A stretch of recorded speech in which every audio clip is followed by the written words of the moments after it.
Le PDG millionnaire n'avait pas souri depuis 20 ans, jusqu'à ce qu'il entende la serveuse chanter la chanson de son amour disparu. Et il est resté figé. La pluie tambourinait contre les vitres du bureau directoriel comme une symphonie de reproches. Gaspard Delacroix observait Paris depuis le 42e étage de sa tour de verre, les mains croisées dans le dos, le regard aussi froid que l'acier qui structurait son empire hôtelier. À 48 ans, il incarnait la réussite française, costume sur mesure, montre suisse, et cette aura glaciale qui faisait trembler ses employés autant que ses concurrents, Monsieur Delacroix. La voix de sa secrétaire le tira de sa contemplation. « Le conseil d'administration vous attend. » Il hocha la tête sans se retourner. 22 ans qu'il n'avait pas souri.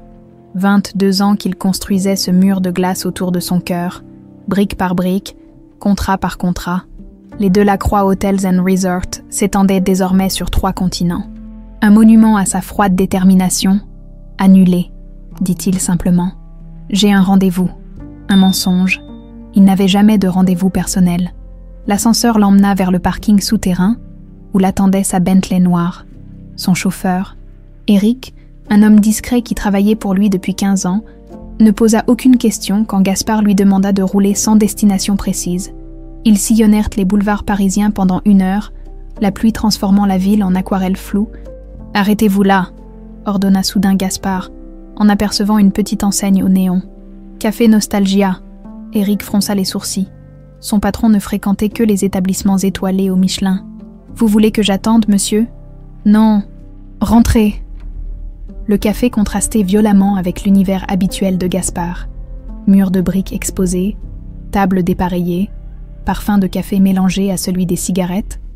Une dizaine de clients bavardaient en sourdine, certains tapotant sur leurs ordinateurs portables, d'autres feuilletant des livres écornés. Un petit monde bohème qui lui rappelait douloureusement une époque révolue.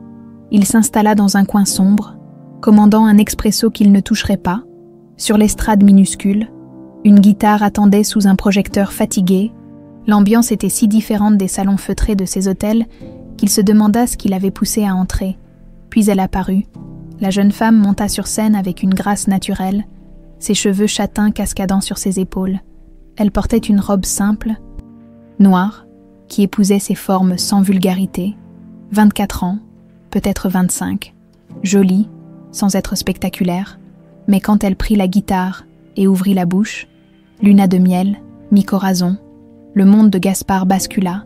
Cette voix, cette putain de voix qui le hantait depuis 22 ans, identique, parfaitement, impossiblement identique, chaque note, chaque inflexion, chaque tremblement dans les graves, comme si Élise Moreau se tenait là, devant lui, ressuscitée d'entre les cendres du passé.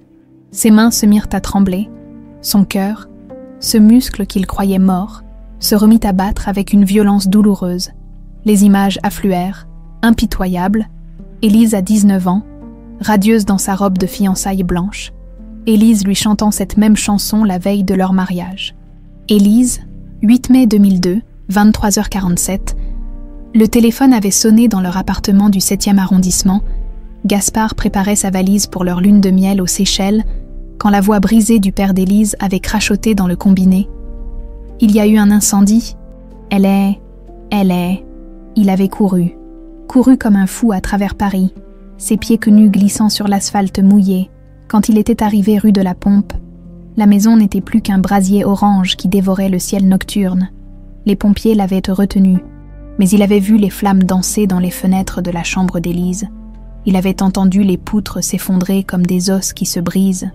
On avait retrouvé son corps au petit matin, recroquevillé près de son bureau, serrant contre elle une boîte métallique qu'elle avait tenté de sauver des flammes. Dedans, des photos, toujours ces putains de photos qu'elle gardait cachées et dont elle refusait de parler. La voix de la chanteuse le ramena brutalement au présent. Elle avait terminé « Luna de miel » et entamé un autre titre, en français cette fois. Sa diction était parfaite, son timbre chaud et mélancolique, exactement comme « Ça va, monsieur ?» Gaspard sursauta. La serveuse, une femme d'une 50aine d'années aux cheveux grisonnants, le regardait avec inquiétude. Il réalisa qu'il s'agrippait au bord de la table. Les jointures blanches, « Ça va », mentit-il d'une voix rauque. « C'est clair, notre petite perle », dit la serveuse en désignant la scène. Elle chante ici 3 soirs par semaine. Une voix d'ange. Pas vrai. Claire, elle s'appelait Claire. Elle. Elle chante depuis longtemps ici. Oh, ça fait bien 2 ans maintenant. Cette gamine travaille dur. Elle fait les services en journée aussi. Faut bien qu'elle gagne sa vie avec sa petite sœur malade.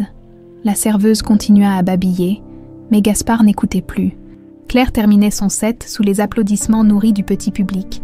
Elle salua avec un sourire timide, rangea sa guitare, puis se dirigea vers le bar où elle enfila un tablier, serveuse et chanteuse, 2 métiers pour joindre les 2 bouts. Elle se rapprocha de sa table, un plateau à la main, et Gaspard put enfin voir son visage de près. Les traits étaient différents, plus fins, plus délicates qu'Élise. Mais cette voix, cette impossibilité absolue qui défait toute logique, votre expresso n'a pas l'air de vous plaire, dit-elle avec un sourire poli mais distant. Je peux vous apporter autre chose. Sa voix parlée était différente, plus grave, avec un léger accent qu'il n'arrivait pas à identifier.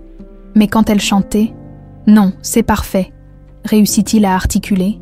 Elle hocha la tête et s'éloigna pour servir d'autres clients. Gaspard la suivit du regard, notant sa façon de bouger, gracieuse mais fatiguée. Elle avait ses cernes sous les yeux qui trahissent les nuits trop courtes et les soucis trop lourds pour son âge. 1 heure plus tard, il était toujours là, fixant le fond de sa tasse froide. Claire avait fini son service et était repartie par la porte de derrière, un sac en bandoulière et une guitare sur l'épaule. Il l'avait regardée disparaître dans la nuit pluvieuse. Emportant avec elle la voix d'un fantôme, quand il rentra enfin dans son penthouse de l'avenue Foch, Gaspard alla directement à son bureau. Il ouvrit le tiroir secret et en sortit l'unique photo qu'il conservait d'Élise, un cliché pris 3 jours avant leur mariage, où elle riait aux éclats dans les jardins du Luxembourg. « Qu'est-ce que tu essaies de me dire ?» murmura-t-il à l'image jaunissante. Pour la première fois en 22 ans, Gaspard Delacroix passa une nuit blanche pour autre chose que le travail. Et pour la première fois depuis cette nuit terrible de mai 2002, il envisagea de retourner quelque part par choix, et non par obligation. Le café Nostalgia l'attendrait demain soir. Et cette voie impossible aussi, le lendemain matin, Gaspard annula tous ses rendez-vous. Chose impensable pour l'homme qui dirigeait d'une main de fer un empire de 3 milliards d'euros. Sa secrétaire, Madame Dubois, faillit avaler son café de travers quand il lui annonça qu'il prendrait sa journée. « Monsieur Delacroix, vous avez la réunion avec les investisseurs japonais à 14h et le gala de charité ce soir. Reportez tout. » Il passa l'après-midi dans les boutiques du Marais, achetant des vêtements qu'il n'aurait jamais portés. Jeans délavés, chemise en coton ordinaire, veste en cuir vieilli. Il échangea sa Rolex contre une Seiko discrète, troqua ses chaussures italiennes contre des baskets usées, trouvées dans une friperie, devant le miroir de sa chambre. Il ne se reconnaissait plus. Julien Moreau, le nom lui était venu naturellement. Un hommage inconscient à Élise, comptable dans un petit cabinet du 11e arrondissement. Célibataire, sans histoire, sans fortune, un homme invisible que personne ne remarquerait. À 20h30, il poussa à nouveau la porte du café Nostalgia. L'ambiance était différente en soirée, plus animée, plus chaleureuse. Des étudiants occupaient les grandes tables.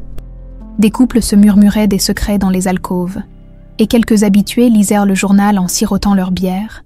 Claire était déjà là, servant les clients avec cette efficacité tranquille qu'il avait remarquée la veille. Elle portait un jean et un pullover bordeaux qui mettaient en valeur ses yeux noisettes. Quand elle le vit s'installer à la même table que la veille, elle arqua un sourcil, mais ne dit rien. « Bonsoir », dit-elle en s'approchant, son calepin à la main. « Le même expresso que hier. »« Non, un café crème, s'il vous plaît. » Et il hésita. Cherchant ses mots, « Vous chantez ce soir. » Elle le dévisagea avec plus d'attention. « Vous êtes nouveau dans le quartier. Je ne vous ai jamais vu avant hier. Oui, j'ai déménagé récemment. Je m'appelle Julien. Julien Moreau. Claire Fontaine. » Elle esquissa un sourire poli. « Eh oui, je chante dans 1 heure, si ça vous plaît, bien sûr. » Gaspard, Julien, passa l'heure suivante à observer le ballet de Claire entre les tables. Elle connaissait tous les habitués par leurs prénoms, plaisantait avec les étudiants, écoutait patiemment les doléances de M. Bernard, un retraité qui venait tous les soirs commander le même diabolo menthe. Elle travaillait avec une grâce naturelle, mais il percevait la fatigue dans ses gestes, la tension dans ses épaules. Quand elle monta sur scène, le café se tut progressivement, Sa première chanson fut un classique de Brel, « Ne me quitte pas », qu'elle interpréta avec une mélancolie poignante.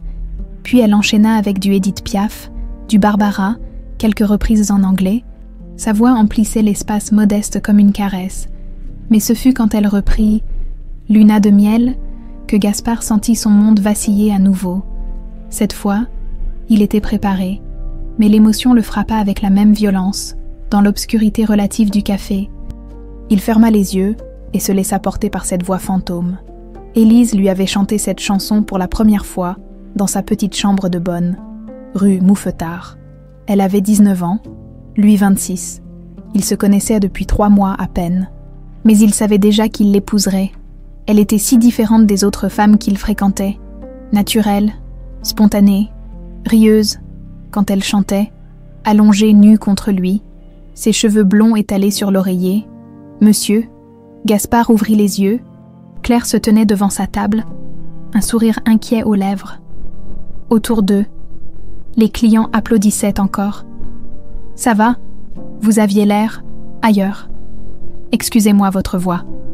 Elle me rappelle quelqu'un. » Claire s'assit en face de lui sans y être invitée, posant sa guitare contre la chaise voisine. Quelqu'un d'important. Il s'arrêta. Une amie qui est morte. Je suis désolée. Sa compassion semblait sincère. Ça doit être dur d'entendre sa voix dans celle d'une inconnue. Oui et non, c'est troublant. Claire l'étudia avec curiosité. Vous faites quoi dans la vie, Julien Moreau? Comptable. Le mensonge sortit facilement. Et vous, en dehors de chanter, je veux dire. Je suis serveuse ici en journée aussi, et quelques ménages le matin quand j'arrive à caser. Elle haussa les épaules. Faut bien payer les factures. Vous vivez seule. La question était peut-être trop directe, car Claire se raidit légèrement. Avec ma petite sœur, Sophie. Elle a 16 ans. Vos parents? Morts? Accident de voiture quand j'avais 8 ans. Nouveau mensonge, comprit-il. Mais il ne la pressa pas. Sophie et moi, on se débrouille. Gaspard hocha la tête. Calculant rapidement, si Claire avait 24 ans et que ses parents étaient morts quand elle en avait 8. Cela datait de 2007. Élise était morte en 2002. Les dates ne collaient pas, mais peu importait. Il savait déjà qu'elle mentait sur ses origines. C'est dur d'élever une adolescente à votre âge. Sophie n'est pas difficile. C'est juste que... Elle s'interrompit, comme si elle en avait déjà trop dit. Enfin, on s'en sort. Un client l'appela depuis le bar, et Claire se leva précipitamment. Il faut que j'y aille. À bientôt, Julien. Elle repartit vers son travail, laissant derrière elle un parfum discret de jasmin. Gaspard resta encore 1 heure, commandant un deuxième café qu'il but lentement en la regardant évoluer. Elle était différente d'Élise à bien des égards, plus réservée, plus méfiante, marquée par une maturité précoce qu'Élise n'avait jamais eue. Mais cette voix, quand il rentra chez lui ce soir-là, Gaspard fit quelque chose qu'il n'avait pas fait depuis des années. Il se regarda longuement dans le miroir, 48 ans, cheveux grisonnants, rides de concentration autour des yeux. Qu'est-ce qu'une jeune femme comme Claire pourrait voir en lui, même déguisée en Julien le comptable? Il restait un homme de 24 ans, son aîné.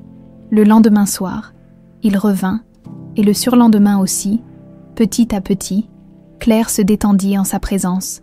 Elle lui racontait des anecdotes sur les clients réguliers, se plaignait de la machine à café capricieuse, lui demandait des conseils sur ses impôts, ironique quand on savait que Gaspard possédait une fortune qui l'exemptait de ses préoccupations triviales.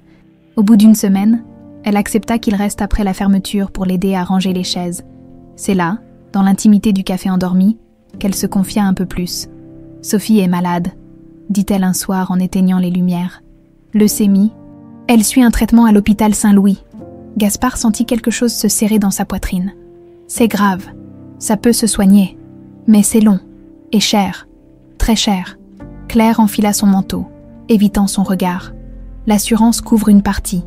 Mais, enfin, c'est pour ça que je cumule les boulots. Il n'y a personne d'autre pour vous aider, de la famille. On n'a que nous deux. Sa voix se durcit, et on s'en sort très bien comme ça. Message reçu. Pas de pitié, pas de charité. Gaspard admira sa fierté tout en se demandant comment il pourrait l'aider sans blesser son orgueil. « J'ai perdu ma sœur du même mal, mentit-il. Si vous avez besoin de parler ou, je ne sais pas, d'accompagnement pour les rendez-vous médicaux, Claire s'arrêta net devant la porte. Pourquoi vous feriez ça?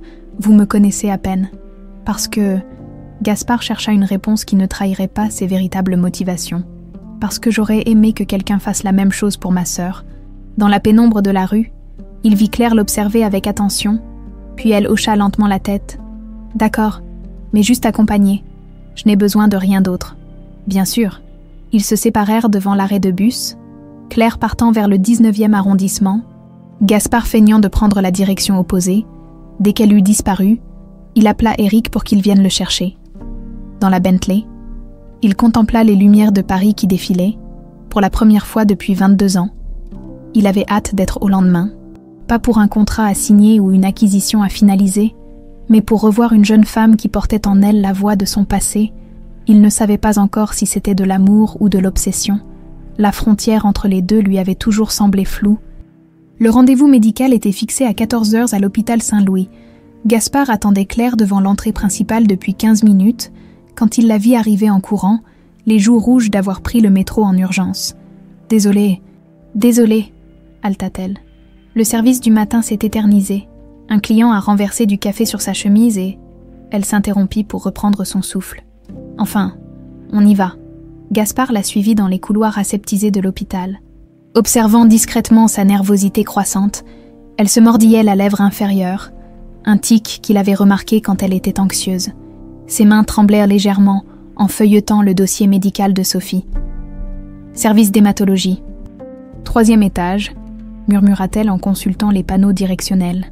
Dans l'ascenseur, Gaspard remarqua les factures qui dépassèrent du sac de Claire, des chiffres qui le firent grimacer intérieurement, 2 847 € de dépassement d'honoraires, 1 230 € de médicaments non remboursés, 890 € d'examens complémentaires, une fortune pour une serveuse de café. Claire, une adolescente mince aux cheveux courts et au teint pâle, se leva d'un bond dans la salle d'attente, malgré sa maigreur et les cernes qui soulignaient ses yeux. Sophie Fontaine avait un sourire lumineux qui illuminait son visage émacié. « Tu es en retard », la gronda-t-elle gentiment. « J'ai cru que tu m'avais oublié. Jamais de la vie. » Claire l'embrassa tendrement. « Sophie, je te présente Julien. »« Julien, ma petite sœur Sophie. » L'adolescente dévisagea Gaspard avec curiosité. « Ah, le fameux Julien dont Claire parle sans arrêt. »« Sophie. » Claire rougit violemment. « Quoi, c'est vrai. Julien m'a aidé à fermer. Julien connaît bien les impôts. Julien a une voix douce. » Gaspard sourit malgré lui. « Ravi de faire votre connaissance. Sophie, Claire m'a beaucoup parlé de vous aussi. »« Ah bon ?» Sophie glissa un regard malicieux vers sa sœur. « Elle vous a dit que j'étais chiante et têtue. »« Elle m'a dit que vous étiez courageuse et intelligente. » L'adolescente parut surprise, puis touchée. « Bon ben, merci. Vous restez pour la consultation. Généralement, Claire ressort de là-dedans blanche comme un linge. »« Sophie, » protesta Claire. Embarrassée. « C'est vrai. La dernière fois, tu as pleuré pendant 1 heure dans le métro. » Un silence gêné s'installa. Gaspard comprit que la situation financière était encore pire qu'il ne l'imaginait, si Claire sortait des consultations en larmes. « Mademoiselle Fontaine », une infirmière apparut dans l'embrasure d'une porte. « Le docteur Levasseur vous attend. » Dans le bureau médical, le docteur Levasseur, un homme d'une 50aine d'années aux tempes grisonnantes, accueillit le trio avec un sourire professionnel. « Bonjour Sophie. Comment vous sentez-vous depuis la dernière séance ?»« Fatiguée, mais ça va. » Sophie s'installa sur la chaise d'examen. Les nausées ont diminué. « Parfait. » Le médecin consulta ses notes. « Les résultats de la semaine dernière sont encourageants. Le taux de blast a encore baissé. » Claire se détendit visiblement. « C'est bon signe. Très bon signe. » Sophie répond bien au traitement. Le docteur Levasseur marqua une pause. « Cependant, nous devons intensifier la chimiothérapie ce mois-ci. 3 séances supplémentaires. Plus un nouveau médicament que l'assurance ne rembourse pas intégralement. » Le visage de Claire se décomposa. « Combien ?» Environ 3 000 € de dépassement. Gaspard vit Claire fermer les yeux, luttant contre les larmes. Sophie prit la main de sa sœur, tentant de la rassurer. « On trouvera l'argent », dit l'adolescente d'une voix ferme. « On trouve toujours. »« Bien sûr, » murmura Claire. « On trouvera. » Mais Gaspard entendait le désespoir dans sa voix. Il se pencha discrètement pour mieux voir le dossier médical ouvert sur le bureau du médecin et aperçut les informations administratives. Nom de naissance, filiation, adresse. Son sang se glaça. Là, en toutes lettres sur le formulaire officiel, Claire Moreau, née le 15 mars 1999 à Paris 14e, filiation, Élise Moreau, mère, père non déclaré, Moreau, pas Fontaine. Claire était la fille d'Élise. Gaspard eut l'impression que le sol se dérobait sous ses pieds. Les pièces du puzzle s'assemblèrent dans son esprit avec une clarté brutale. La voix identique, l'âge qui correspondait, le nom de famille qu'elle avait changé. Claire était la fille qu'Élise avait eue avant leur rencontre. Celle qu'elle avait dû abandonner, Monsieur. Le docteur Levasseur le regardait avec inquiétude. « Vous vous sentez bien ?»« Oui, pardon. » Gaspard se reprit, mais son cœur battait à tout rompre. « J'ai eu un petit malaise. » Claire le dévisagea avec attention. « Vous êtes tout pâle. Ça va aller. » La consultation se termina dans un brouillard. Gaspard entendait vaguement les explications du médecin sur le protocole de soins, les dates des prochaines séances, les précautions à prendre, mais son esprit tourbillonnait autour d'une seule réalité.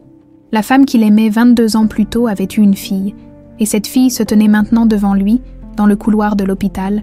Sophie partit aux toilettes, laissant Claire et Gaspard seuls. « Merci d'être venu, » dit-elle doucement. « Je sais que ça n'a pas dû être facile pour vous, avec votre sœur. » Gaspard hocha la tête, incapable de parler.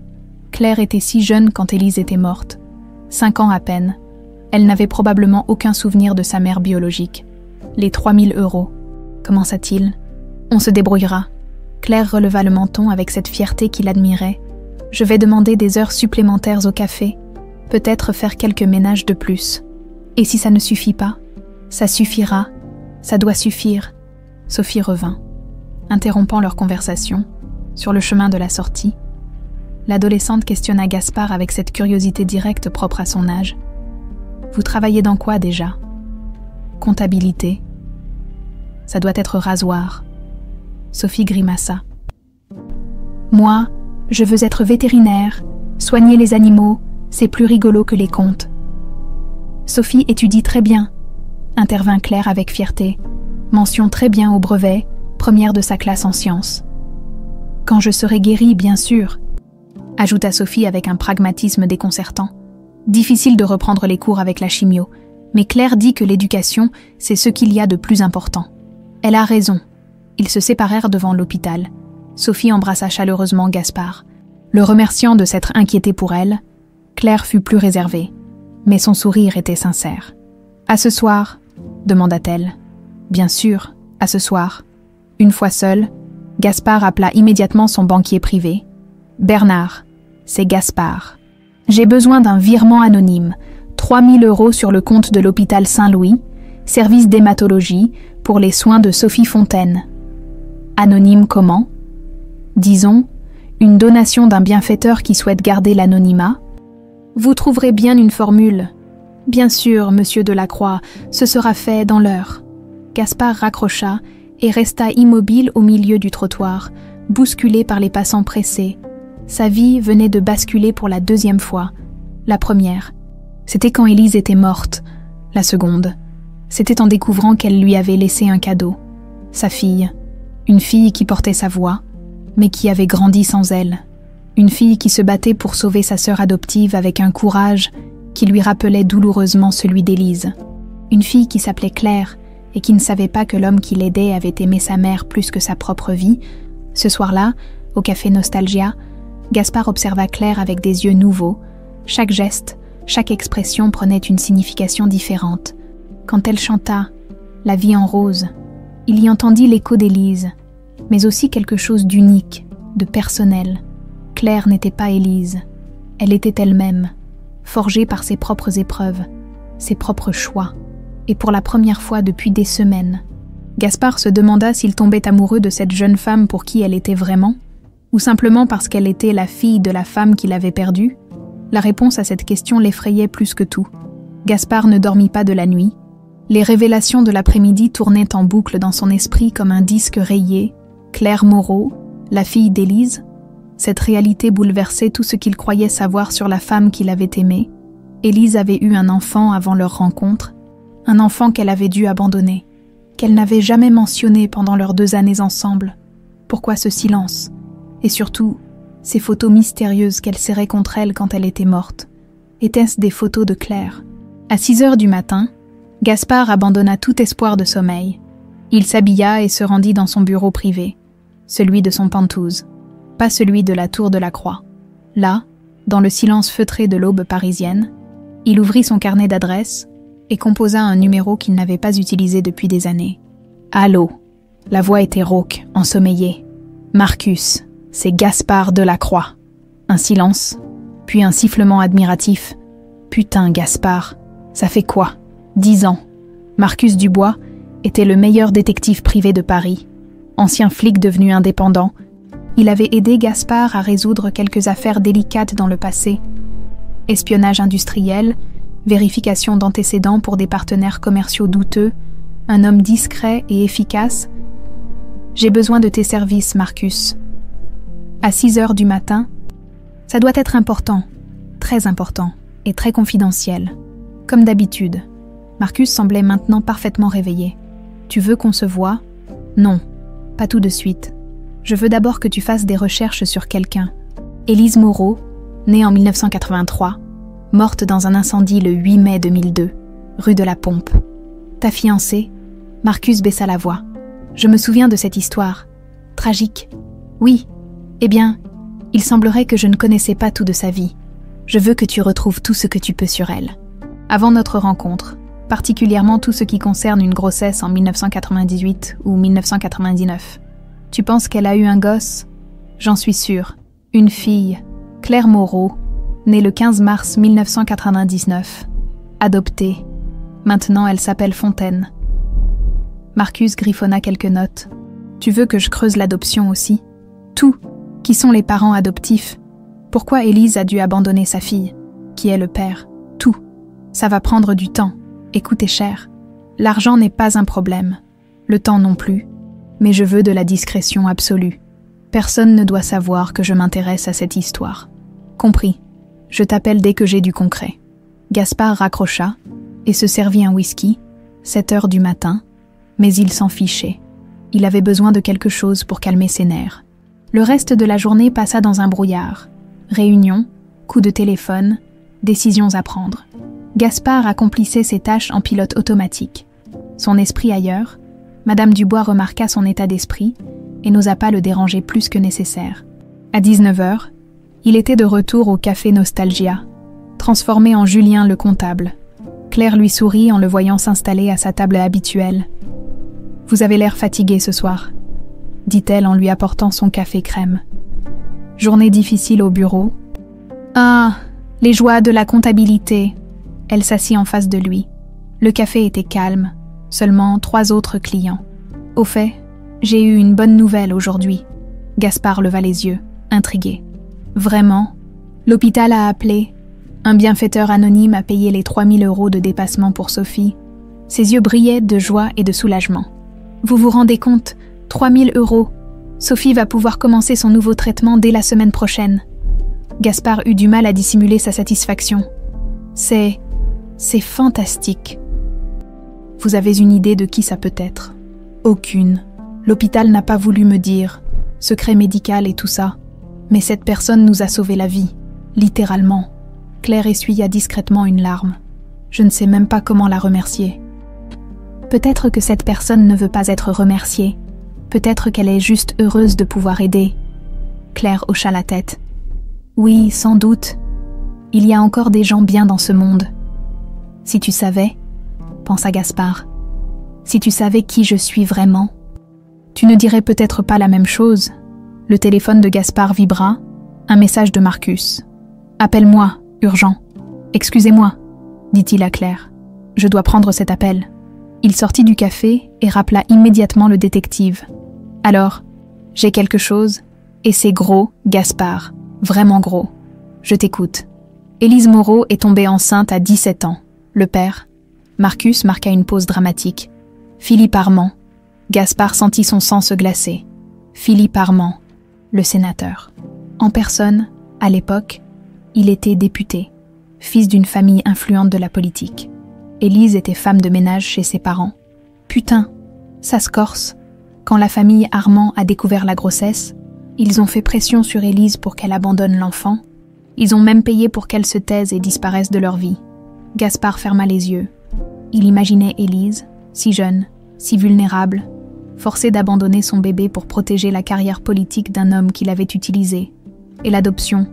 Arrangée par la famille Armand, il voulait s'assurer que l'enfant disparaisse définitivement.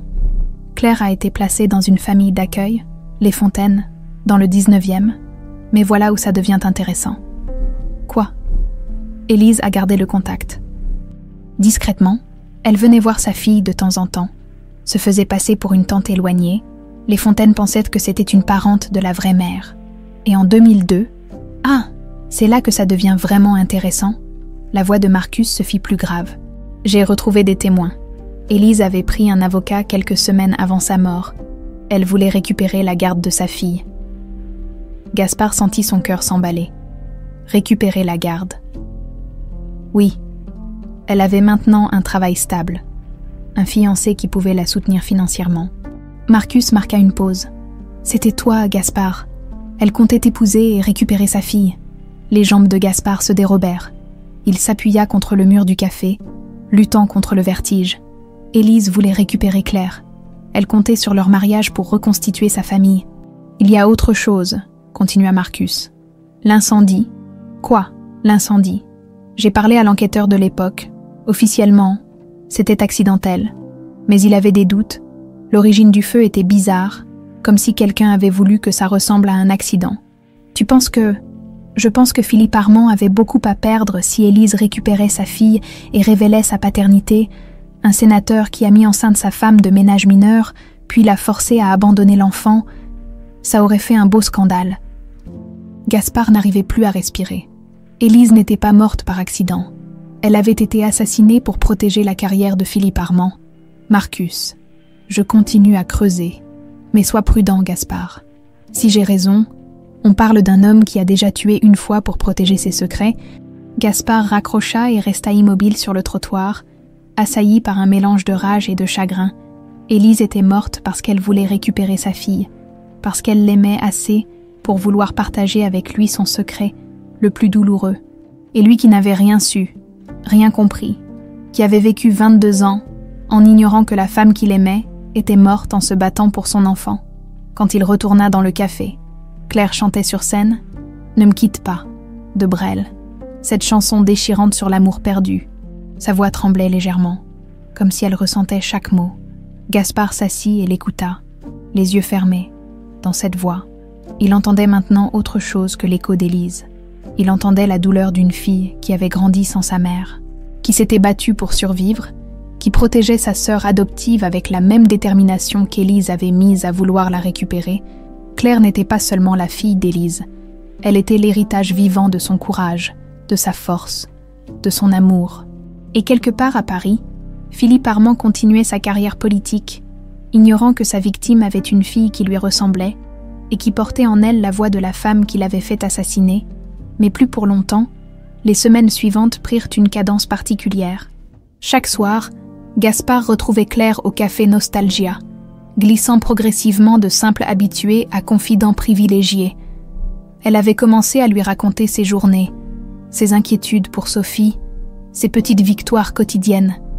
Et lui, sous l'identité de Julien, découvrait une facette de la vie qu'il avait oubliée depuis longtemps. Sophie a repris les cours par correspondance, dit Claire un soir en essuyant les tables après la fermeture. Le traitement se passe bien. Elle a retrouvé de l'appétit. Gaspard rangeait les chaises, rituel qu'il avait adopté naturellement. C'est formidable. Elle doit être soulagée de pouvoir étudier à nouveau. Oh, vous la connaissez mal. Claire rit. Elle râle parce que les maths par correspondance, c'est moins rigolo qu'au lycée. Elle me dit qu'elle s'ennuie sans ses copines. C'est bon signe, non? Quand on s'ennuie, c'est qu'on va mieux. Claire s'arrêta et le regarda avec attention. Vous avez une façon de voir les choses. Particulière, Julien. Toujours du bon côté. Peut-être parce que j'ai appris à apprécier les petites choses. Mensonge. Gaspard n'avait jamais apprécié les petites choses. Jusqu'à maintenant. Jusqu'à ces soirées dans le café endormi, où Claire fredonnait en rangeant, où il découvrait le plaisir simple de partager des gestes quotidiens. « Vous voulez prendre un verre ?» proposa-t-elle spontanément. « J'ai une bouteille de vin dans l'arrière-cuisine, cadeau d'un client reconnaissant. » Ils s'installèrent à une table près de la fenêtre, les lumières tamisées, Paris scintillant au dehors. Claire avait détaché ses cheveux, enfilé un pull-over blanc qui adoucissait ses traits. Dans cette semi-obscurité, elle ressemblait troublantement à Élise. Mais quand elle parlait, quand elle riait, c'était entièrement elle-même. « Racontez-moi votre sœur, » dit-elle en servant le vin. Celle qui, Marie, le prénom sortit naturellement, celui de la sœur qu'il n'avait jamais eue. Elle avait 16 ans quand elle est tombée malade. Comme Sophie. Ça a duré longtemps. 2 ans. Gaspard puisa dans ses recherches sur la leucémie pour inventer des détails crédibles. Les derniers mois ont été difficiles. Je suis désolée. Claire posa sa main sur la sienne. Ce contact simple le bouleversa. Ça doit être dur de voir Sophie maintenant. Non, au contraire. Cette fois, il ne mentait pas. Ça me donne de l'espoir. Sophie est plus forte que Marie ne l'était, plus combative. Elle tient ça de ses parents adoptifs, je pense. Les Fontaine étaient des gens formidables. Claire but une gorgée de vin. Ils sont morts quand Sophie avait 12 ans, cancer du poumon pour lui, accident vasculaire pour elle, 6 mois après, comme s'ils ne pouvaient pas vivre l'un sans l'autre. Et vous vous êtes retrouvés seul avec une gamine de 12 ans. J'avais 20 ans, pas vraiment préparée à ça, mais elle haussa les épaules. Sophie, c'est ma famille, la seule que j'ai jamais connue.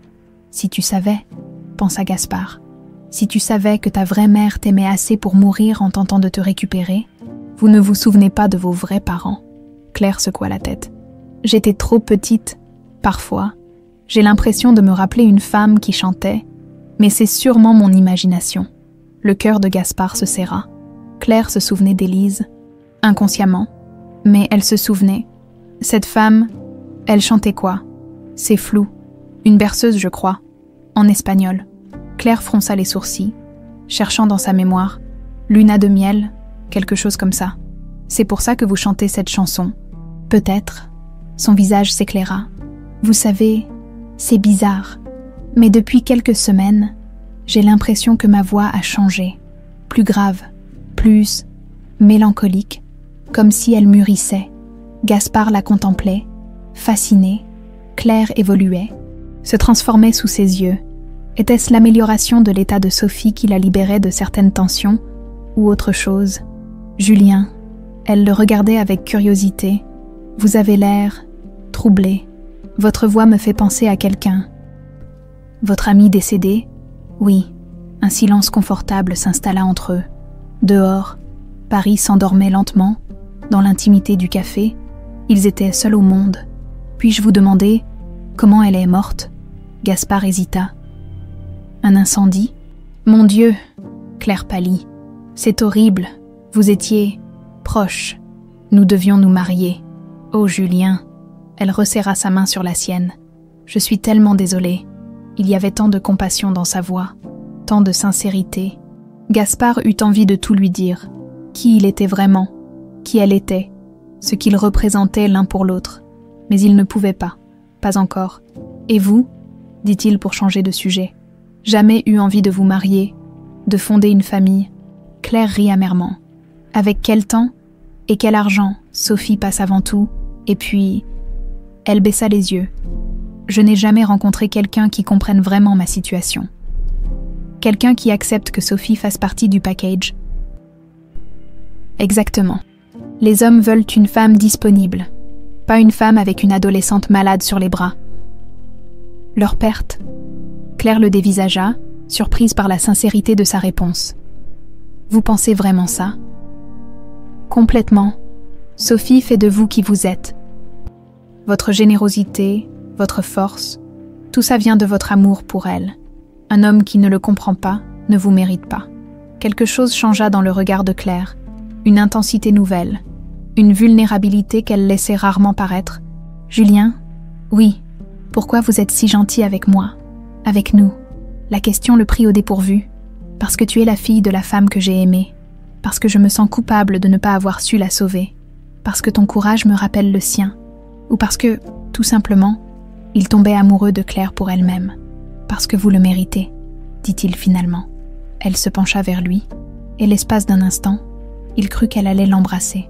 Mais elle se contenta de poser sa main sur sa joue. « Vous êtes quelqu'un de bien, Julien Moreau. »« Non, pensa-t-il.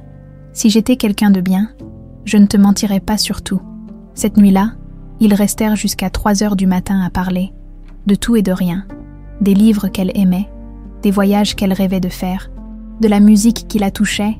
Claire se révélait intelligente, cultivée malgré ses études interrompues, rêveuse derrière sa façade pragmatique. Quand ils se séparèrent enfin devant le café, elle l'embrassa sur la joue, un geste innocent qui le brûla comme un fer rouge. « À demain », dit-elle. « À demain », dans sa Bentley. Gaspard contempla son reflet dans le rétroviseur. 48 ans, des rides de plus en plus marquées, des cheveux grisonnants. Qu'est-ce qu'une fille comme Claire pouvait trouver à un homme comme lui? Même sans connaître sa fortune, même en le croyant simple comptable. Son téléphone sonna. « Marcus, Gaspard, j'ai du nouveau sur Armand. Je t'écoute. » Il surveille Claire. Le sang de Gaspard se glaça. « Comment ça? J'ai un contact dans sa sécurité privée. » Armand fait discrètement surveiller Claire depuis plusieurs mois. Pas 24 heures sur 24, mais régulièrement. Il sait où elle travaille, où elle habite, l'état de santé de Sophie. Putain, mais pourquoi maintenant? Après toutes ces années? Non, mais c'est ça qui m'inquiète. Soit il a découvert quelque chose qui l'alarme, soit quoi? Soit il prépare quelque chose. Gaspard ferma les yeux. Claire était en danger. À cause de lui, à cause de ses recherches sur le passé, ou simplement parce qu'Armand avait peur qu'elle découvre un jour la vérité sur sa mère. Continue à creuser, Marcus, et surveille Claire discrètement. Si Armand fait un geste, je veux le savoir immédiatement. Compris, mais Gaspard, fais attention, tu joues avec le feu. Après avoir raccroché, Gaspard resta longtemps immobile dans sa voiture. Il pensait au sourire de Claire, à sa main sur la sienne, à ce début d'intimité qui naissait entre eux, pour la première fois depuis 22 ans. Il se sentait vivant, mais cette renaissance pourrait coûter la vie à la femme qu'il commençait à aimer. Marcus rappela 3 jours plus tard, sa voix tendue d'excitation et d'appréhension. « Gaspard, il faut qu'on se voie. Tout de suite. J'ai trouvé quelque chose d'énorme. » Ils se retrouvèrent dans un petit bistrot du 10e arrondissement, loin des circuits habituels de Gaspard. Marcus avait vieilli depuis leur dernière rencontre, cheveux plus gris, rides plus profondes. Mais ses yeux gardèrent cette acuité de limier qui en faisait le meilleur détective de Paris. « J'ai retrouvé l'enquêteur de l'époque », commença-t-il sans préambule. Jean-Claude Moretti, à la retraite maintenant. Il était jeune brigadier en 2002, chargé de l'enquête sur l'incendie. Gaspard se pencha en avant, tous ses sens en alerte. Officiellement, l'affaire a été classée accident, mais Moretti n'y a jamais cru. Il avait des preuves que le feu avait été allumé volontairement. Quelles preuves? Marcus sortit une chemise cartonnée de son sac, traces d'accélérant dans l'escalier, serrure forcée à la porte d'entrée, système d'alarme désactivé. Tout pointait vers un incendie criminel. Non, alors pourquoi l'enquête a été étouffée? Pression politique? Moretti a reçu l'ordre d'en haut de classer l'affaire. Quand il a insisté, on l'a muté dans un commissariat de banlieue. Le message était clair. Gaspard sentit la rage monter en lui. Élise avait été assassinée, et les coupables avaient échappé à la justice grâce à leur relation. Mais ce n'est pas tout, continua Marcus. Moretti a gardé des copies de tous les éléments compromettants, en secret, au cas où. Quels éléments? Des témoignages, une voisine qui a vu 2 hommes sortir de l'immeuble juste avant l'incendie, le gardien qui confirmait que le système d'alarme fonctionnait parfaitement, et surtout, Marcus marqua une pause dramatique. Un enregistrement. Un enregistrement. Élise avait un répondeur, l'ancien modèle, avec cassette. Quand les pompiers ont fouillé les décombres, ils ont retrouvé la cassette dans le bureau, à côté du corps, partiellement fondue, mais récupérable. Le cœur de Gaspard s'emballa. Qu'est-ce qu'il y a dessus? Les derniers messages reçus par Élise avant sa mort, dont un, particulièrement intéressant, Marcus sortit un petit magnétophone de son sac et posa une cassette sur la table. « Prépare-toi, Gaspard. C'est dur. » Il appuya sur play, d'abord des grésillements, puis la voix d'Élise, jeune et inquiète. « Bonjour, vous êtes bien chez Élise Moreau. Je ne peux pas vous répondre pour le moment, mais laissez-moi un message après le bip. » Gaspard ferma les yeux. Entendre la voix d'Élise après 22 ans lui fit l'effet d'un coup de poignard. Plusieurs messages suivirent. Sa mère qui confirmait les détails du mariage. Une amie qui proposait de l'aider pour les préparatifs. Puis, Mademoiselle Moreau. Philippe Armand à l'appareil. Il faut qu'on se parle. De toute urgence. J'ai appris pour vous. Démarche concernant l'enfant. C'est inacceptable. Rappelez-moi immédiatement. La voix était froide, autoritaire, menaçante. Gaspard reconnut immédiatement le timbre du sénateur. « Élise, c'est encore Philippe. Vous faites une grave erreur. Cette histoire est enterrée depuis longtemps. N'obligez pas à prendre des mesures. Désagréables. Le message suivant était plus violent. Puisque vous ne voulez pas comprendre par la douceur, Élise, vous allez arrêter cette mascarade tout de suite. Vous n'aurez jamais cette gamine. Jamais. Et si vous persistez, vous le regretterez. Moi et ma famille, on a les moyens de vous faire disparaître. Réfléchissez bien. » Marcus arrêta l'enregistrement. Dans le silence qui suivit, Gaspard entendait son propre cœur battre. Il y en a d'autres. 2 de plus, encore plus explicites. Armand qui menace de détruire sa réputation, de faire en sorte qu'elle ne trouve plus jamais de travail. Et dans le dernier, Marcus remit en marche l'appareil. La voix d'Armand était maintenant glaciale. « Dernière chance, Élise. Soit vous oubliez cette histoire de garde, soit on vous fait oublier. Définitivement. Vous avez jusqu'à demain soir. » Le magnétophone se tut. Gaspard resta immobile, assommé par la révélation. Ce message a été laissé le 7 mai 2002, précisa Marcus. Élise est morte le 8 au soir. Putain, Gaspard serra les poings. Il l'a tuée. Ce salopard l'a vraiment tuée. Ça en a tout l'air. Mais ce n'est pas tout. Marcus sortit d'autres documents. J'ai retrouvé l'avocat d'Élise. Maître Rousseau, spécialisé dans le droit de la famille, il est encore en activité. Et Élise était venue le voir 3 semaines avant sa mort. Elle voulait entamer une procédure pour récupérer sa fille. Elle avait tout préparé, justificatif de revenus, attestation de ton employeur comme quoi tu acceptais l'enfant, plan de garde, projet éducatif. Gaspard sentit sa gorge se serrer. Élise avait tout organisé. Elle comptait sur leur mariage pour offrir à Claire une vraie famille. Rousseau m'a montré le dossier. Élise avait de bonnes chances de gagner. L'adoption avait été un peu forcée à l'époque. Pression sur une mineure. Irrégularité administrative. Armand le savait. Forcément, Rousseau avait envoyé une mise en demeure aux parents adoptifs. Copie à la famille Armand. Il savait qu'Élise était sérieuse. Marcus referma le dossier. Gaspard, on a les preuves qu'Armand a tué Élise. Menace directe, mobile évident, opportunité. Mais on ne peut rien faire.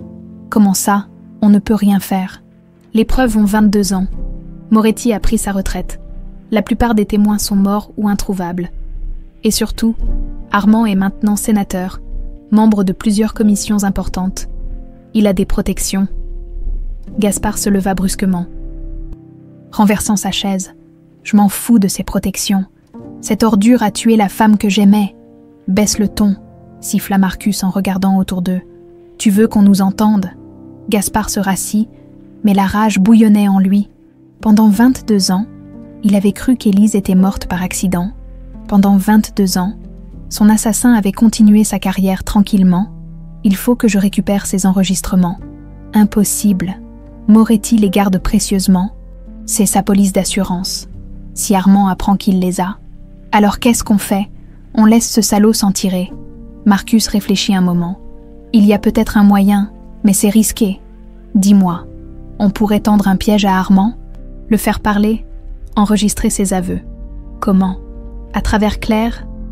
Si Armand apprend qu'elle enquête sur sa mère, qu'elle se rapproche de la vérité, il pourrait paniquer, faire une erreur. Gaspard secoua la tête violemment. Hors de question. Je ne mets pas Claire en danger. C'est peut-être le seul moyen d'avoir justice pour Élise. Non, trouve autre chose. Marcus rangea ses documents. Très bien, mais réfléchis, Gaspard. Claire a le droit de savoir qui a tué sa mère et qui est son père.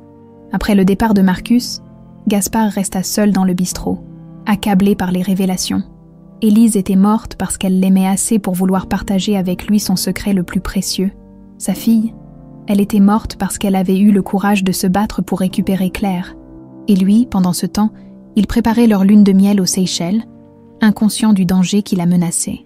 Ce soir-là, au café Nostalgia, Gaspard observa Claire avec des yeux nouveaux. Elle chantait « La Marseillaise » à sa façon, avec cette mélancolie qui la caractérisait. Dans sa voix, il entendait maintenant l'écho du courage d'Élise, de sa détermination à se battre pour ce qu'elle aimait. Claire était l'héritage vivant de cette lutte. Elle ne le savait pas, mais chaque jour, par sa force, sa générosité, son amour pour Sophie, elle honorait la mémoire de la mère qu'elle n'avait jamais vraiment connue. Et quelque part à Paris, Philippe Armand dormait tranquillement. Persuadé que ses crimes étaient à jamais enterrés, il se trompait. L'erreur de Gaspard fut banale, presque ridicule. Après 3 semaines de double vie parfaitement orchestrée, ce fut un simple portefeuille qui fit tout s'écrouler, ce mardi soir, épuisé par une journée particulièrement tendue, une fusion délicate avec un groupe hôtelier japonais. Il arriva au café Nostalgia encore sous l'emprise de Gaspard Delacroix, PDG. Il lui fallut quelques minutes pour glisser dans la peau de Julien Moreau, comptable ordinaire. Claire le remarqua immédiatement. « Vous avez l'air différent ce soir », dit-elle en lui apportant son café habituel. Plus imposant. Journée difficile. Des problèmes avec votre patron. Gaspard réalisa qu'il se tenait encore, comme le dirigeant qu'il était vraiment. Épaule droite, regard perçant, cette autorité naturelle qu'il ne pouvait pas complètement masquer. Quelque chose comme ça. Claire s'assit en face de lui. Le café était presque vide. Seuls 2 étudiants occupaient une table près de la fenêtre. « Vous savez, Julien, parfois j'ai l'impression que vous ne me dites pas tout. » Son cœur manqua un battement. « Comment ça ? » ?»« Je ne sais pas. Votre façon de parler. Vos références. Vous n'avez pas l'air d'un simple comptable. Qu'est-ce que j'ai l'air d'avoir ?» Claire l'étudia avec attention. Quelqu'un d'habitué à commander, à prendre des décisions importantes. Vos mains. Elle effleura ses doigts. Elles ne sont pas abîmées par le travail. Et vos vêtements, ils ont l'air simples. Mais je m'y connais en tissu. C'est de la belle qualité. Gaspard maudit intérieurement sa négligence. Il avait acheté des vêtements ordinaires, mais son tailleur personnel avait automatiquement sélectionné les meilleures matières. « J'aime bien m'habiller », dit-il faiblement, avec un salaire de comptable. Claire sourit, mais son regard restait suspicieux. « Julien, si vous avez des problèmes, si vous me cachez quelque chose d'important, il n'y a rien à cacher. » Mais même en prononçant ces mots, il savait qu'elle ne le croyait plus. La soirée se déroula dans une atmosphère tendue. Claire chanta ses chansons habituelles, mais son regard revenait souvent vers lui, inquisiteur, quand elle l'aida à ranger après la fermeture. Leurs gestes habituellement fluides semblaient forcés. Artificiels. Claire. « Non, ne dites rien. » Elle s'arrêta net, un plateau à la main. « Pas ce soir, j'ai besoin de réfléchir. » Ils finirent de ranger en silence. Au moment de partir, Gaspard se leva trop rapidement et son portefeuille tomba de sa veste. Il se baissa pour le ramasser, mais Claire fut plus rapide. En le lui tendant, elle aperçut quelque chose qui la figea. Une carte de crédit noire dépassait légèrement. Une Centurion d'American Express. Le nom gravé dessus était parfaitement visible. Gaspard Delacroix. Le silence qui suivit sembla durer une éternité. Gaspard Delacroix. Sa voix n'était plus qu'un murmure. Gaspard ferma les yeux. 22 ans à construire un empire, et il se faisait démasquer par une carte bancaire. Claire. Gaspard Delacroix. Elle répéta le nom, comme pour s'assurer qu'elle ne rêvait pas. Le PDG des hôtels Delacroix. Je peux t'expliquer. Tu peux m'expliquer. Sa voix monta dans les aigus. Tu peux m'expliquer pourquoi tu m'as menti depuis des semaines. Pourquoi tu t'es fait passer pour un comptable? Pourquoi tu... Elle s'interrompit, les pièces du puzzle s'assemblant dans son esprit. Les 3 000 € pour Sophie. C'était toi. Ce n'était pas une question. Claire, réponds-moi. Elle recula, le portefeuille toujours à la main. C'était toi, ce bienfaiteur anonyme. Oui. Pourquoi? Ses yeux se remplirent de larmes. Pourquoi un milliardaire viendrait-il dans un café minable pour mentir à une serveuse? Gaspard tendit la main vers elle. Mais elle recula encore. Tu m'as manipulée. Tout ce temps, tu m'as manipulée. Non, Claire, écoute-moi. Écoutez quoi? D'autres mensonges. Elle laissa tomber le portefeuille et courut vers l'arrière-cuisine. Gaspard la suivit. Il la trouva adossée au mur, tremblante de rage et d'humiliation. Tu penses que je suis quoi? Une œuvre de charité? Une pauvre fille qu'il faut aider? Ce n'est pas ça. Alors quoi? Elle le dévisagea avec une intensité douloureuse. Qu'est-ce qu'un homme comme toi peut bien vouloir à une femme comme moi? La question qu'il redoutait. Comment lui expliquer sans révéler l'existence d'Élise, sans lui dire qu'elle était sa fille? Ta voix, la première fois que je t'ai entendu chanter, ta voix m'a rappelé quelqu'un. Quelqu'un d'important. Très important, quelqu'un que j'ai aimé. Claire écarquilla les yeux. Tu m'as approchée parce que je ressemble à une ex. Ce n'est pas si simple. Alors explique-moi. Elle cria maintenant. Explique-moi pourquoi le PDG le plus riche de France vient faire semblant d'être comptable pour draguer une serveuse. Gaspard se passa une main dans les cheveux. Désespéré. Comment dire la vérité sans tout révéler? Cette femme, elle s'appelait Élise, Élise Moreau.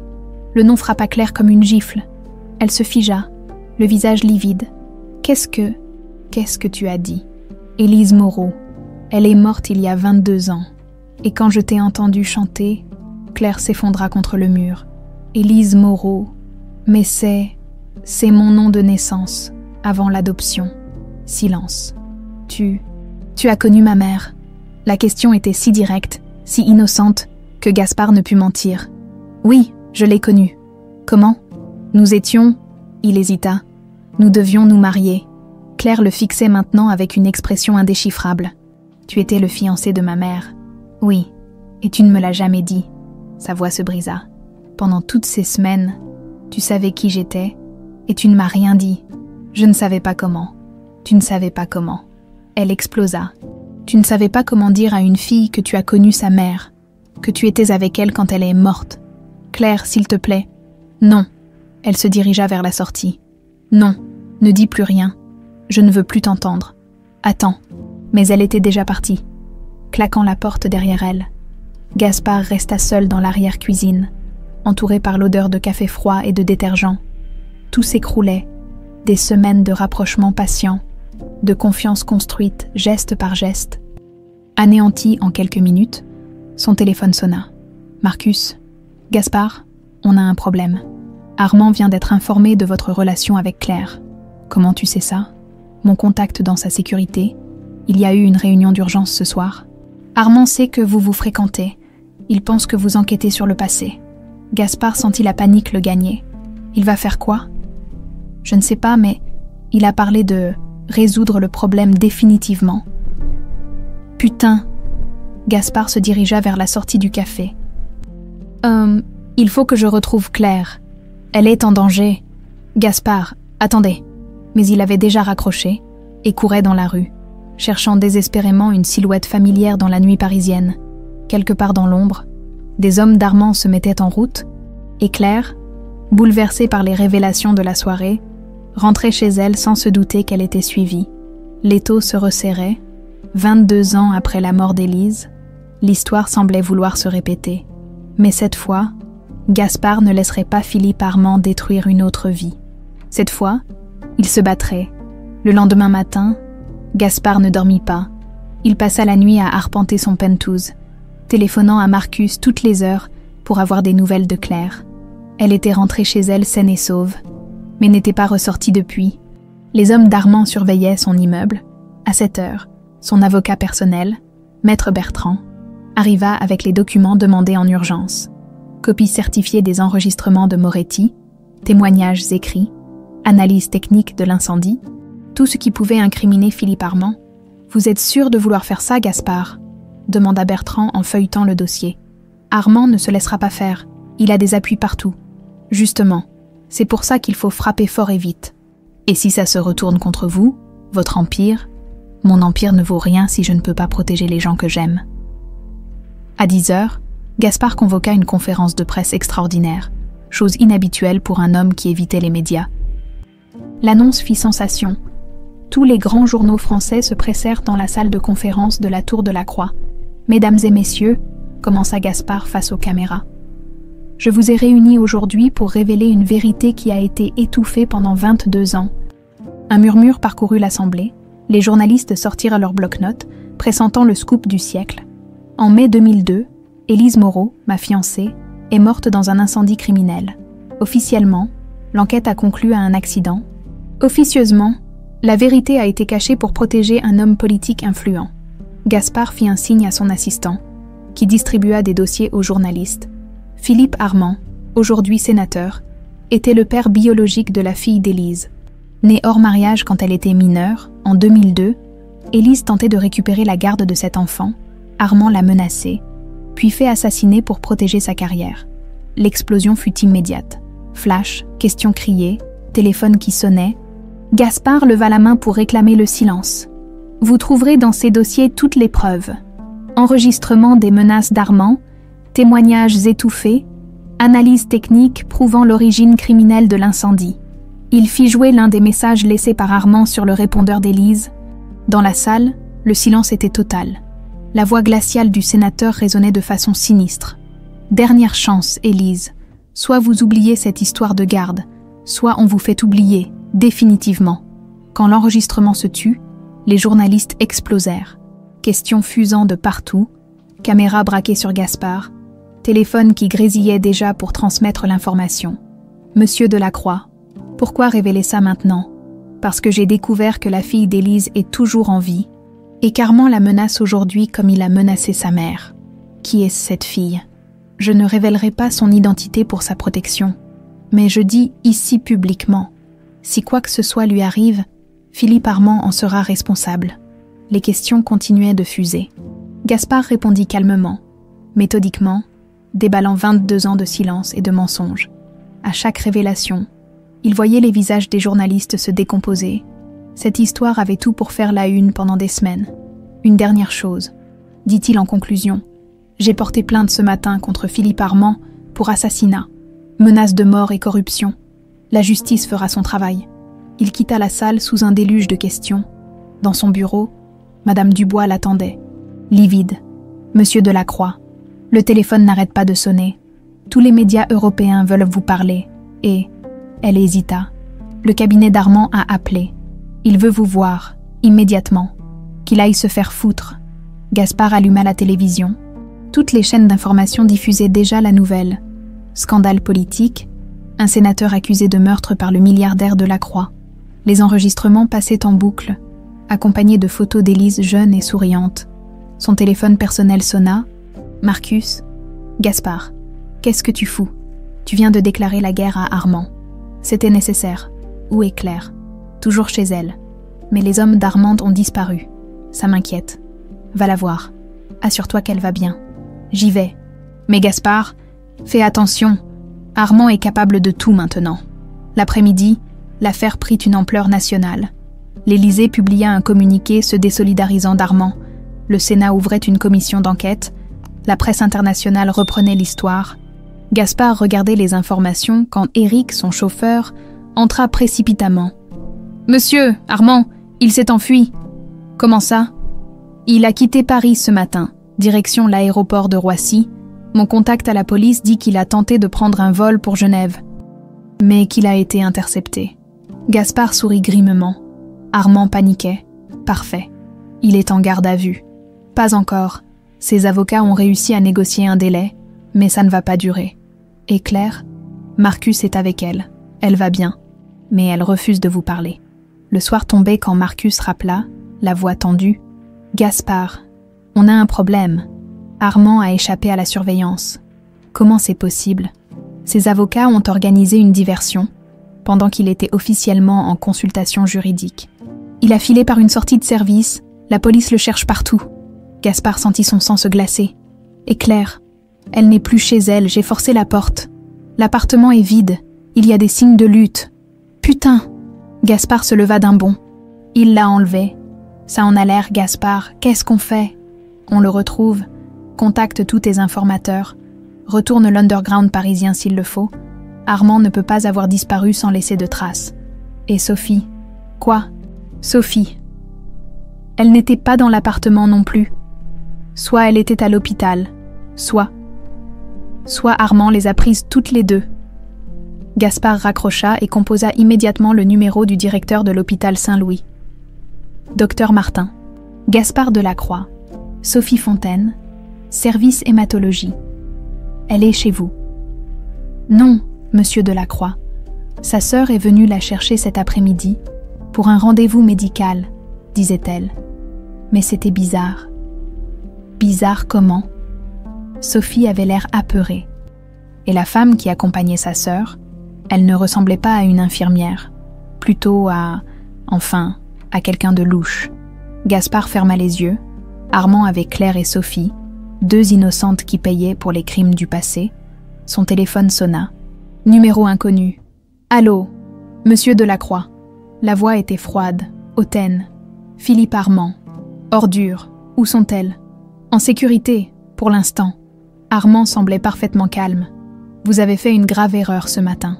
La seule erreur, c'est de t'avoir laissé vivre 22 ans de trop. Toujours ce romantisme. Armand ricana. Vous voulez récupérer les filles. Qu'est-ce que tu veux? Un démenti public? Vous reconnaissez que vos accusations étaient de fantaisistes, que vous étiez rongé par le chagrin, vous retirez votre plainte. Va te faire foutre. Dans ce cas, Claire et sa petite sœur vont connaître le même sort qu'Élise. Et cette fois, il n'y aura aucune trace. La ligne se coupa. Gaspard resta immobile. Le téléphone à la main, 22 ans après la mort d'Élise, l'histoire se répétait. Le même homme, les mêmes menaces, la même lâcheté. Mais cette fois, Gaspard savait ce qui se passait. Cette fois, il ne laisserait pas faire. Il rappela Marcus. « Tu as du nouveau. » Peut-être, un de mes contacts a vu Armand près des anciennes usines de Billancourt, bâtiment abandonné, parfait pour cacher quelqu'un. « J'arrive. Gaspard, attendez la police. » La police, il s'en fout. Il a tué Élise malgré la police. Gaspard raccrocha et se dirigea vers l'armoire sécurisée de son bureau. Il en sortit le revolver qu'il gardait là depuis des années, vérifiant qu'il était chargé. Cette nuit, l'histoire d'Élise Moreau allait enfin connaître son dénouement. La zone industrielle de Billancourt ressemblait à un cimetière de béton sous la lune. Anciennes usines Renault, transformées en friches, entrepôts abandonnés, terrains vagues parsemés de débris rouillés, l'endroit parfait pour faire disparaître quelqu'un sans laisser de traces. Gaspard gara sa Bentley à 500 mètres de l'objectif et continua à pied. Le revolver pesait lourd dans sa poche. Marcus l'attendait derrière un amas de ferrailles, jumelles à la main. « Bâtiment 7, 2e étage », chuchota-t-il. « J'ai vu des mouvements il y a 1 heure, 2 hommes, plus Armand, et les filles. Elles vont bien. » Mais de loin, ça semblait aller. Mais Claire avait l'air d'avoir les mains liées. Gaspard observa le bâtiment, 5 étages, fenêtres murées au rez-de-chaussée, escalier extérieur délabré menant au niveau supérieur, 2 voitures noires garées près de l'entrée. Les sorties, escalier principal, escalier de secours côté ouest et un monte-charge au fond. Mais attention, le bâtiment est instable. Il y a eu un incendie partiel l'année dernière. Un incendie, comme par hasard, Armand avait choisi ce lieu consciemment pour rejouer son crime de 2002. La police. J'ai donné l'adresse, mais il fouilla toute la zone. Ça va prendre du temps. On n'a pas le temps. Gaspard vérifia son arme une dernière fois. Je rentre par l'escalier principal. Toi, tu fais le tour et tu surveilles l'escalier de secours. Si quelqu'un sort, je le neutralise. Ils se séparèrent dans l'obscurité. Gaspard longea les murs jusqu'à l'entrée du bâtiment. La porte métallique était entr'ouverte, grinçant sous une brise légère qui charriait des odeurs de moisissure et de suie. L'escalier de béton montait en colimaçon, parsemé de gravats et de seringues abandonnées. Chaque marche craquait sous son poids. Au premier étage, des graffitis recouvraient les murs tagués de slogans révolutionnaires et de dessins obscènes. Un éclat de voix lui parvint du 2e étage. Il reconnut la voix d'Armand, glaciale et autoritaire. Prévenu Delacroix, soit il retire ses accusations, soit vous finissez comme votre mère. Gaspard serra les dents et continua sa progression. Sur le palier du 2e, une porte était ouverte. À travers l'embrasure, il aperçut une large pièce éclairée par des lampes de camping. Claire et Sophie étaient assises sur des chaises, les mains liées dans le dos. 2 hommes montaient la garde, armes au poing.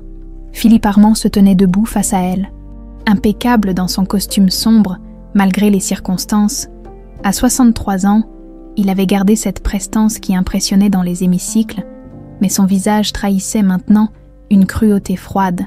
« Votre mère était aussi têtue que vous », disait-il à Claire. Elle refusait de comprendre que certaines vérités doivent rester enterrées. Qu'est-ce que vous lui avez fait? La voix de Claire tremblait, mais elle gardait la tête haute. Ce qui était nécessaire, Armand consulta sa montre. Delacroix a jusqu'à minuit pour se rétracter publiquement. Après, il sortit un jerrycan de derrière une colonne et commença à verser de l'essence sur le sol. L'odeur âcre envahit immédiatement la pièce. « Non !»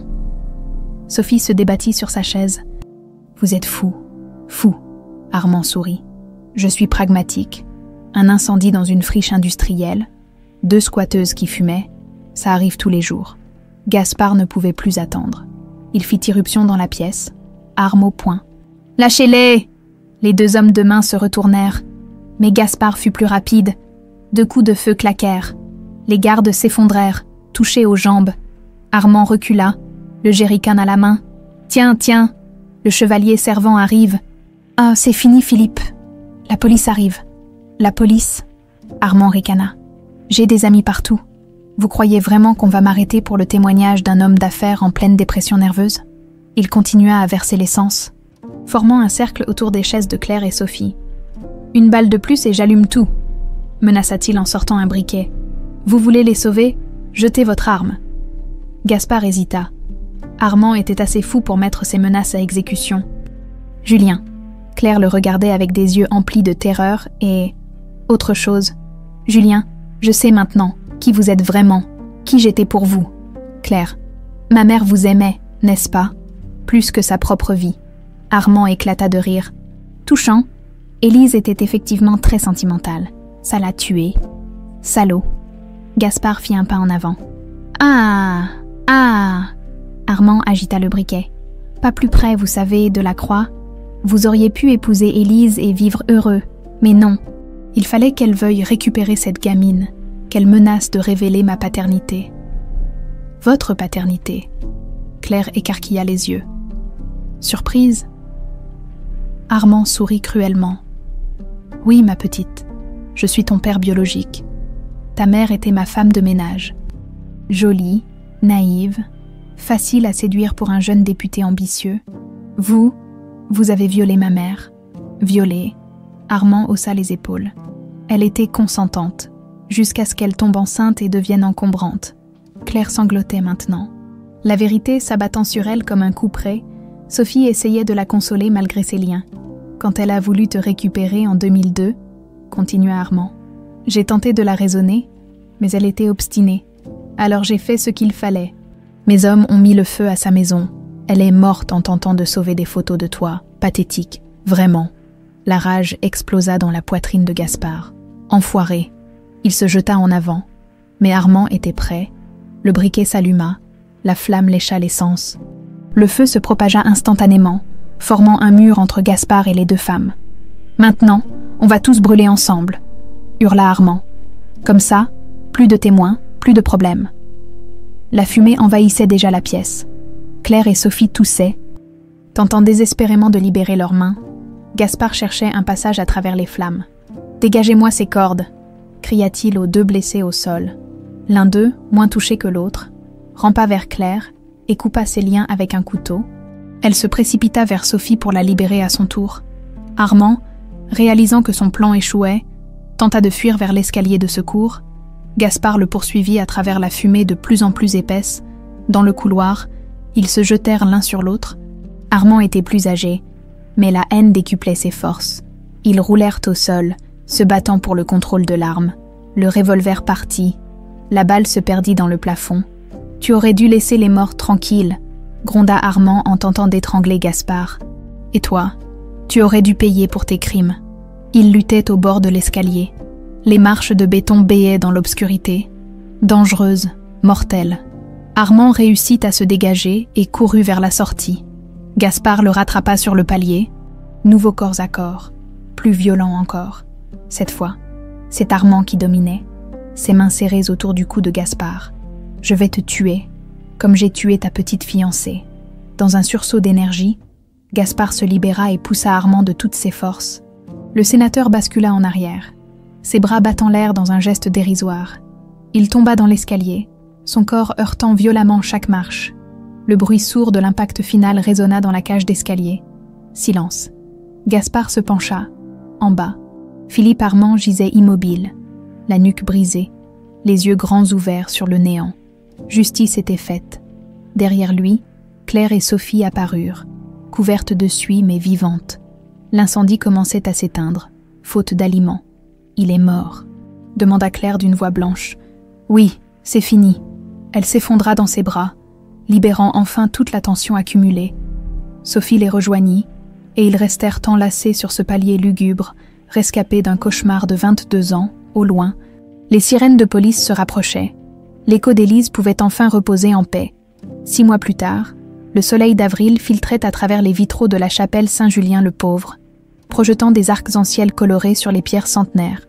Dans cette petite église du 5e arrondissement, là où Élise aurait dû être baptisée en tant que mère célibataire 25 ans plus tôt, Claire Fontaine s'apprêtait à épouser Gaspard Delacroix. L'affaire Armand avait secoué la France pendant des mois. Le scandale politique avait éclaboussé plusieurs personnalités, révélant un réseau de corruption et d'étouffement d'enquête. Officiellement, Philippe Armand était mort en tentant de fuir après avoir enlevé Claire et Sophie. Les preuves contre lui étaient accablantes. Les enregistrements, les témoignages retrouvés, l'analyse technique de l'incendie de 2002, justice avait enfin été rendue à Élise Moreau. Claire ajustait sa robe simple, blanche comme celle qu'Élise aurait dû porter. Sophie, rayonnante de santé après sa guérison complète, lui servait de témoin. Ses cheveux avaient repoussé, plus épais et brillants qu'avant. Le sourire qu'elle affichait en permanence depuis sa rémission éclairait toute la chapelle. « Tu es sûre ?» demanda l'adolescente pour la 10e fois. « Vraiment sûre de vouloir épouser ce vieux ?» Sophie. Claire rit malgré sa nervosité. « Il n'est pas si vieux. 24 ans de différence. Tu pourrais être sa fille. » Justement, Claire devint sérieuse. « Il aimait ma mère.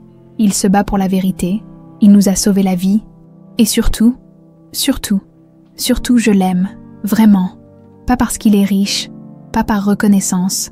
Je l'aime pour l'homme qu'il est. » Sophie hocha la tête, satisfaite. « Tant que tu es heureuse. Et puis, maintenant j'aurai un beau-frère milliardaire.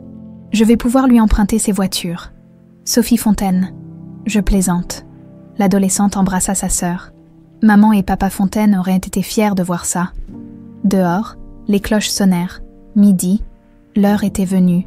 Dans la nef, une assemblée restreinte les attendait. Marcus et sa femme, quelques amis proches de Gaspard, l'équipe du Café Nostalgia, et Maître Rousseau, l'ancien avocat d'Élise, que Claire avait tenu à inviter. Pas de journalistes, pas de mondanité, juste l'essentiel. Gaspard se tenait devant l'autel, élégant dans son costume sombre, quand Claire apparut au bras de Sophie. Son visage s'illumina d'un sourire qu'il n'avait plus eu depuis 22 ans. Un vrai sourire, spontané, qui effaçait les rides de souffrance et de solitude. En la voyant avancer vers lui, Gaspard repensa au chemin parcouru, la nuit terrible de mai 2002, les années de glace et de silence, puis cette soirée pluvieuse au Café Nostalgia où tout avait basculé. Claire n'était plus seulement l'écho d'Élise. Elle était devenue sa propre mélodie, unique et irremplaçable. « Mes chers amis, » commença le prêtre, « nous sommes réunis aujourd'hui pour célébrer l'union de Gaspard et Claire. Une union qui répare les blessures du passé et ouvre la voie à un avenir nouveau. » Les vœux furent simples, sincères. Gaspard promit à Claire de l'aimer pour elle-même, pas pour l'ombre de sa mère. Claire promit à Gaspard de l'aider à sourire chaque jour, à guérir définitivement de ses blessures. « Vous pouvez embrasser la mariée, » dit le prêtre.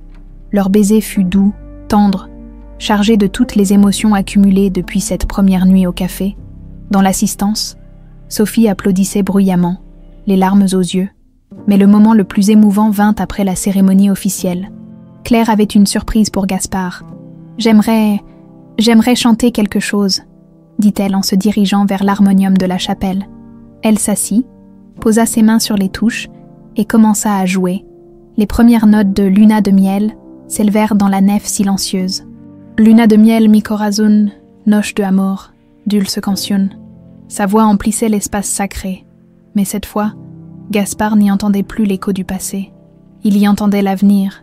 Claire chantait pour lui, pour leur amour, pour la vie qu'ils allaient construire ensemble.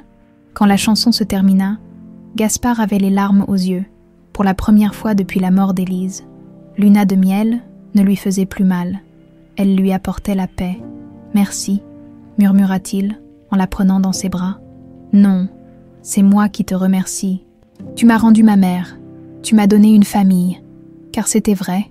En découvrant la vérité sur Élise, Claire avait enfin compris d'où venait sa voix, son amour pour la musique, cette mélancolie qui l'habitait parfois. Elle n'était plus orpheline. Elle était la fille d'une femme courageuse, qui était morte par amour pour elle. La réception eut lieu au café Nostalgia. Transformé pour l'occasion, Simone, la propriétaire, avait fermé pour la soirée et décoré l'endroit de fleurs blanches et de bougies. L'endroit où tout avait commencé semblait parfait pour célébrer ce nouveau départ. « Un discours », réclama Sophie en frappant son verre avec sa petite cuillère. Gaspard se leva, un peu embarrassé. Il n'était pas habitué aux effusions publiques. « Je ne suis pas doué pour les discours. » commença-t-il. « Mais je veux dire quelque chose. Il y a 6 mois, j'étais un homme mort qui continuait à respirer. Aujourd'hui, » il regarda Claire. « Aujourd'hui, je me sens vivant. Claire m'a appris qu'on peut honorer les morts en aimant les vivants, qu'on peut réparer le passé en construisant l'avenir. » Il marqua une pause. Élise voulait récupérer sa fille pour lui offrir une famille. Je ne peux pas la ramener, mais je peux promettre que Claire ne sera plus jamais seule, ni elle, ni Sophie. Nous sommes une famille maintenant. L'assemblée applaudit chaleureusement. Sophie renifla bruyamment, émue malgré son âge. Plus tard dans la soirée, quand les invités furent partis, Claire et Gaspard se retrouvèrent seuls dans le café endormi, comme cette première nuit où ils avaient vraiment parlé, des mois plus tôt. « Tu regrettes ?» demanda Claire. « D'avoir épousé la fille de ton premier amour ?»« Non. » Gaspard la prit dans ses bras. « J'ai épousé la femme que j'aime. Le fait qu'elle soit la fille d'Élise, c'est un cadeau du destin, mais c'est toi que j'aime, Claire. Toi et personne d'autre. » Elle sourit et l'embrassa. « Monsieur Delacroix, Madame Delacroix, qu'est-ce qu'on fait maintenant ?»« Maintenant ?» Gaspard réfléchit. « On transforme le café Nostalgia en scène de concert. Tu chantes, moi je gère. » Sophie finit ses études et devient vétérinaire, et on crée une fondation pour les enfants orphelins. La fondation Élise Moreau. Exactement. Claire hocha la tête, les yeux brillants. Elle aurait aimé ça. Ils restèrent encore un moment dans le café silencieux, enlacés sur la petite estrade où tout avait commencé. Dehors, Paris s'endormait lentement. Mais eux se sentaient plus éveillés que jamais. L'histoire d'Élise Moreau était terminée. Celle de Claire et Gaspard Delacroix ne faisait que commencer. Et pour la première fois en 22 ans, en regardant sa nouvelle épouse qui fredonnait doucement, Luna de miel, Gaspard Delacroix sourit, un vrai sourire, celui d'un homme qui avait retrouvé la paix et l'amour. La voix du fantôme s'était tue, seule résonnait maintenant celle de la femme qu'il aimait, vivante, présente, réelle. L'écho d'Élise avait accompli son miracle, ressuscité le cœur de l'homme qu'il avait aimé en lui offrant sa plus belle création, sa fille.